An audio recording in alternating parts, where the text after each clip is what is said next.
See, question number 5. From the following information, prepare trading account for the year ended 31st March 2025. ठीक है, तो ये देखो हम ट्रेडिंग अकाउंट बना रहे हैं। इसमें हम अ, यहाँ पर डेबिट में लिखेंगे एक्सपेंसेस और क्रेडिट में लिखेंगे सारे लॉसेस। देखो जो हम यहाँ पे स्टार्ट करते हैं ओपनिंग स्टॉक से। सो स्टॉक एज ऑन 1 अप्रैल 2024। तो स्टार्टिंग का जो स्टॉक है हमारे पास ईयर के स्टार्टिंग का उसको हम बोलते हैं ओपनिंग स्टॉक। वो आएगा डेबिट में 40,000। उसके बाद डेबिट में सारे एक्सपेंसेस आएंगे जैसे कि परचेज। अब परचेजेस आएगा 4 लाख इनर कॉलम में। ठीक है, क्योंकि इसके साथ हमारा रिटर्न है। तो देखो रिटर्न्स आउटवर्ड लिखा है, returns outward is purchase return. So less purchase return 80,000। तो आउटर कॉलम में आ जाएगा 3,20,000। ठीक है, फिर देखो सेल्स लिखा है तो ये क्रेडिट साइड आएगा। बाय सेल्स, बाय सेल्स है अपना 3,80,000।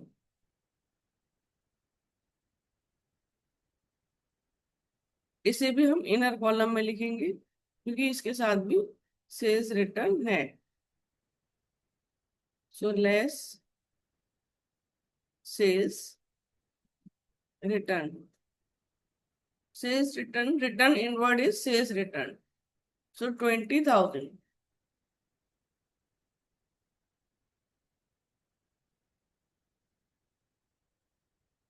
सो 3,60,000।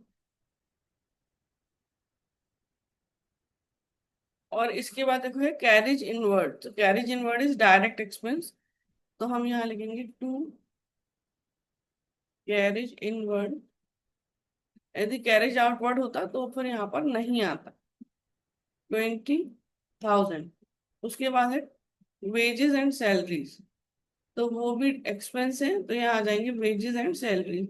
लेकिन यही सैलरीज एंड वेजेस होते तो यहाँ नहीं आते, वो प्रॉफिट एंड लॉस में जाते। ठीक है, सो वेजेस पहले लिखा है तो ट्रेडिंग में आएगा 50,000।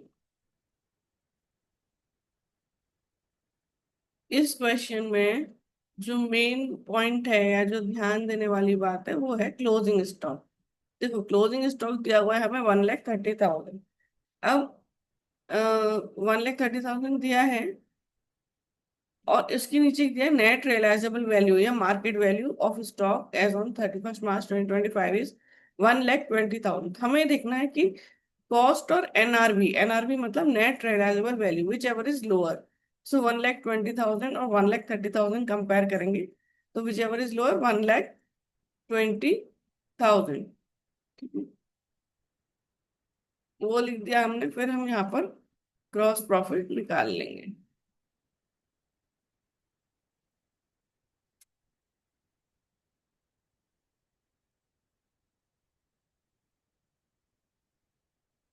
टोटल करेंगे हम 3,60,000 प्लस 1,20,000, 4,80,000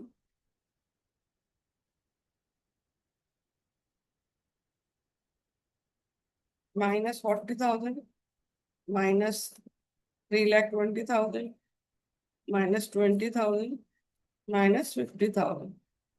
सो 50,000 आपका ग्रॉस प्रॉफिट है। आंसर चेक कर लेते हैं। Yes, gross profit is 50,000। So to gross profit carried down 50,000। यहाँ पर हम लिख देते हैं कॉस्ट और NRV whichever is lower.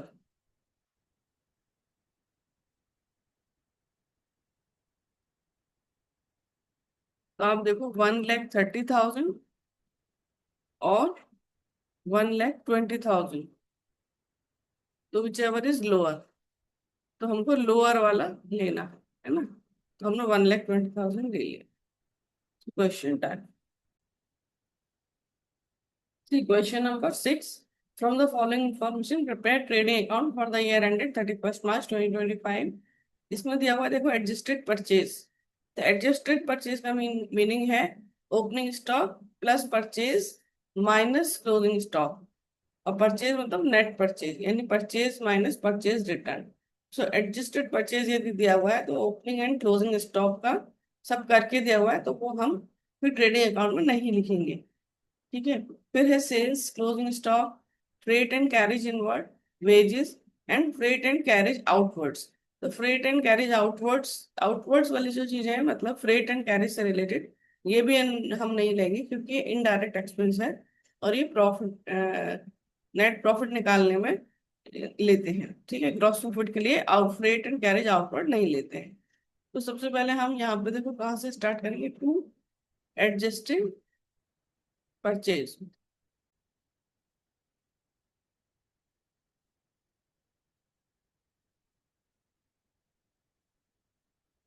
So adjusted purchases by sales 7,44,000।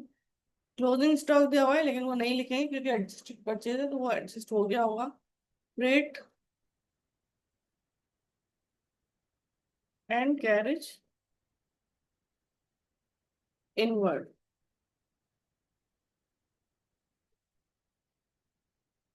3,600।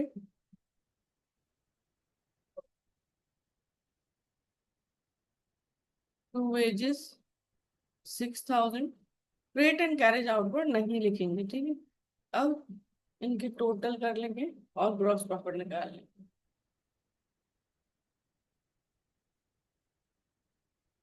तो 7,44,000, 7,44,000, 7,44,000 minus 6,60,000 minus 3,600 minus 6,000, 74,400। Answer check कर रहे थे, yes 74,400 to gross profit.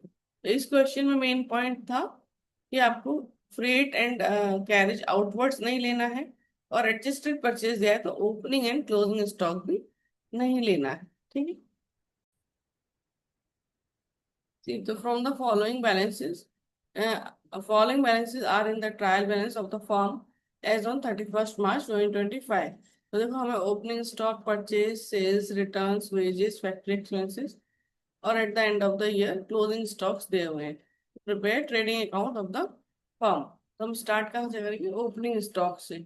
So to opening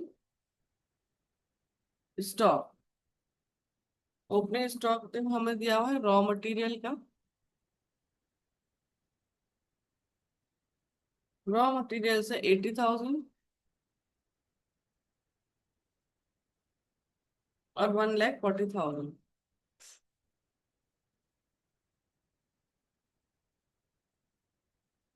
ये है फिनिश गुड्स का।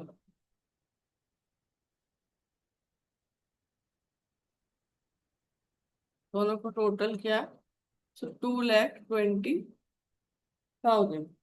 फिर हम लिखेंगे टू परचेज,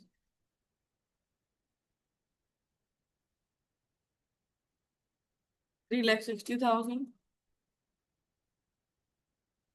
इसके बाद है सेल्स, लेकिन 3,60,000 हम इनर कॉलम में लिखते हैं क्योंकि इसके साथ रिटर्न्स दिए हुए हैं।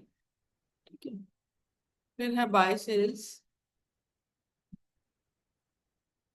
सेल्स दिया हुआ है 7 लाख। इसके बाद है रिटर्न्स। तो पहले है परचेज रिटर्न, तो यहाँ आ जाएगा purchase return 10,000, outer column 3,50,000। Sales return दिया हुआ है 6,000।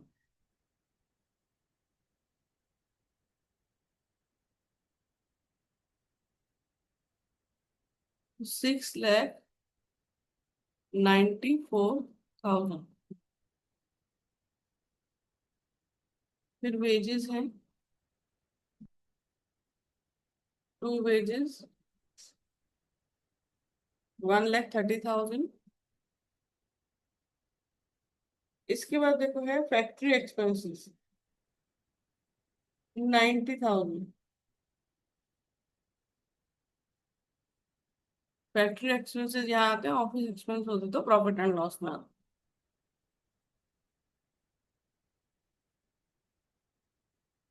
इसके बाद है फ्रेट। फ्रेट देखो इनवर्ड है तो यहाँ आ रहा है, आउटवर्ड है तो प्रॉफिट एंड लॉस निकालते समय आएगा 20,000। ठीक है, फ्रेट आउटवर्ड नहीं आएगा यहाँ पर। फिर उसके बाद है क्लोजिंग स्टॉक। सो बाय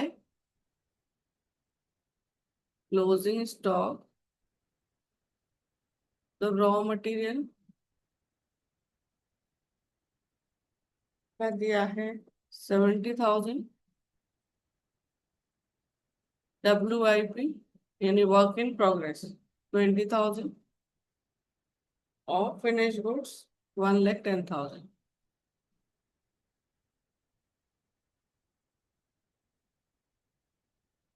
2 लाख। अब हम ग्रॉस प्रॉफिट निकाल लेंगे।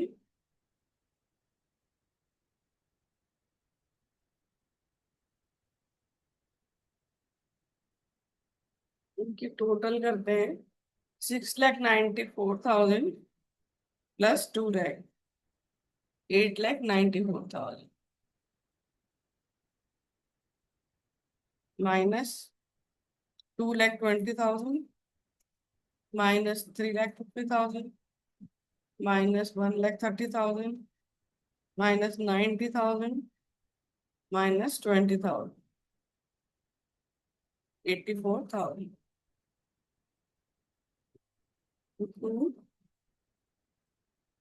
Gross profit total is 8,94,000।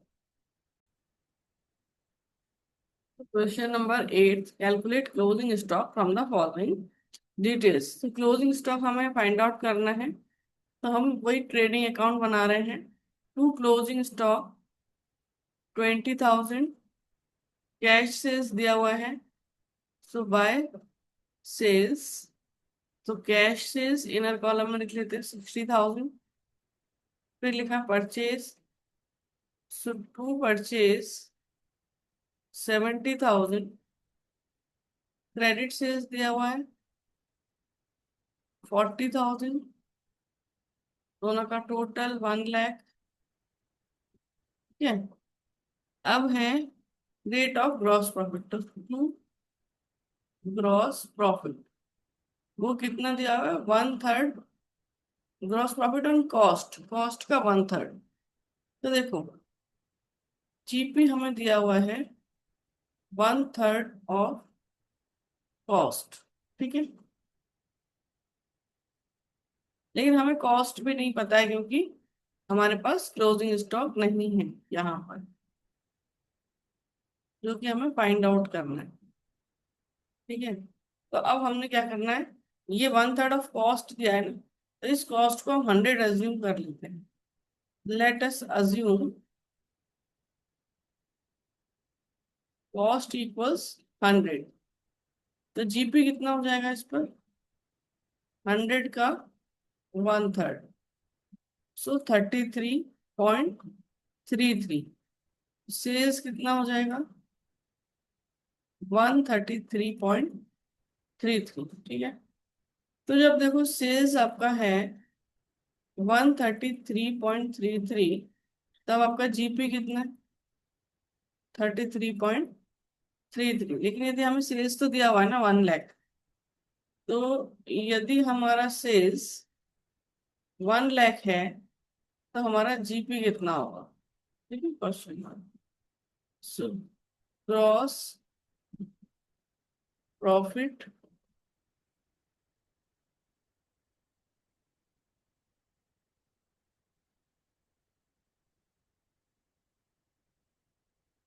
Equals 33.33 multiplied by 1 lakh, cross multiplication, divided by 133.3।